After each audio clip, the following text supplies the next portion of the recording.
गर्मी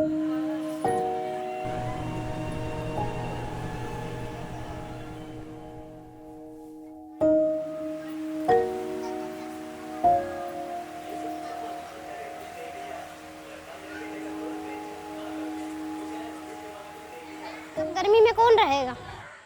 टीन ये है तपती है, जैसे आप देख रहे हो तुम, धूप इतनी तेज हो रही है तो भपका होता है, पसीने आने लगते हैं, चक्कर आने लगते हैं। यहाँ पे बेड हाल ही नहीं मिलता, बेड के लिए लड़ाई होता है।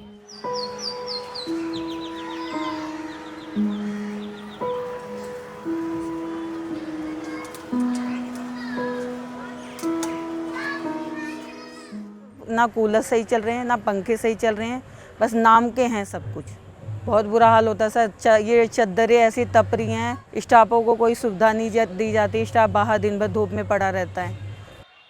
जब पानी का सुविधा ही नहीं है तो कूलर कहाँ से लगेगा? हम लोग खुद अपने पर्सनल पंखा ला के लगाए हैं, बीच में पंखा लगा रखा है। क्या सुविधा है कूलर का? आपको दिख रहा है कोई सुविधा? यहाँ पर कूलर बंद पड़े हुए हैं, कोने में पड़े हुए हैं, सड़ रहे हैं। या मरो या जियो, उन्हें तो एनजीओ चलाने से मतलब है। उन्हें क्या देखना है कि गरीब मर रहा है या जी रहा है। तो यहाँ पे टीन भी पुराने हो गए, बहुत भपका मारता है, टीन भी है, इतना पुराना हो गया ये टीन के गर्मी बच्चे रुके नहीं जाते, रोते हैं अंदर।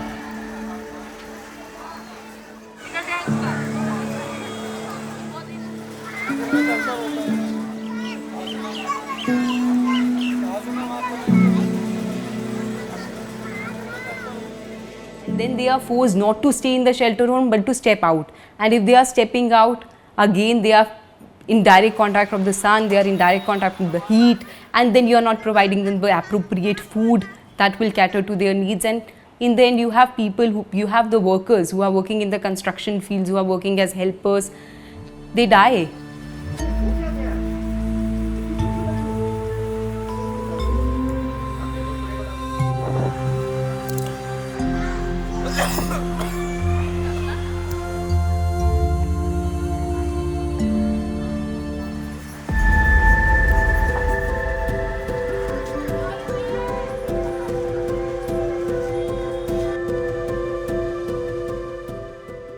अब बाथरूम की सारी टूटियां खराब, टंकी पे पानी नहीं आ रहा, टंकी सारी टूटी फूटी पड़ी हैं।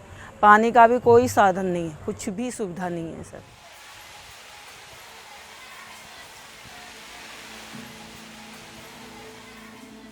ना तो ये लोग सैनिटरी पैड देते हैं, ना यूज करने के लिए कोई चीज़ देते हैं। लड़कियां यहाँ महिलाएं कहाँ जाएंगी, किससे मांगेंगी? सुविधा तो होनी चाहिए इनके लिए। टाइम टेबल से पानी आता है, टाइम टेबल में डब्बे में भर के रखते हैं, उसमें भी हम लोग का चालान कट जाता है। ये एमसीडी वाले आते हैं, वो चालान काट जाते हैं, इतने डब्बे मत भर के रखो। तो भैया जिनके 5-5, 6-6 बच्चे हैं और वो डब्बा नहीं भर के रखेंगे तो लेटरिन बाथरूम पानी पीने का बंदोबस्त कहाँ से करेगा?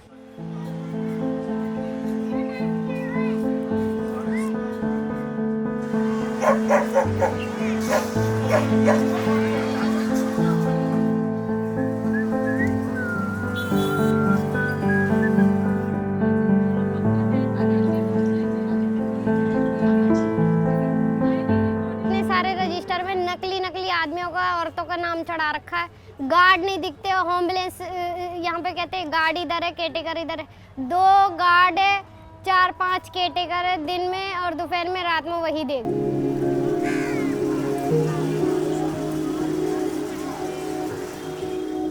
We had one photograph and we presented it to the court, and that was, I think, one photo where court was like, no, we are ordering that there is going to be a fresh inspection, because we can't rely on what the government comes in and says. The only thing that I want to convey is that what we also conveyed to the court, that these are the last people, the benefit of any scheme should reach them first. But they are at the receiving end. These are the last people that anybody thinks about. That's how the litigation came in, and now the matter is pending before the High Court, and we are expecting that the court is going to pass certain directions.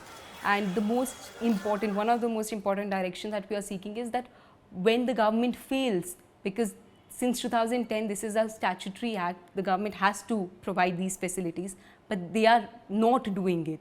So who is going to be held accountable? That is something that the court has to now decide. when you see that the conditions are being violated, you must remove that contractor, you must blacklist that contractor. And then, if need be, the government should come in and the government should run these shelter homes. And the workers now who were the homeless people in the inspection who are now running these homes, they are also, if they come out and they speak about these conditions, for them it was they had a harrowing experience from the contractor who says that if you're going to speak to the media, if you're going to even go to the court, we are going to terminate you. So it's just that till now you have a stay from the court. That's why we were able to do this kind of litigation. Otherwise, there is no news that also comes out from there.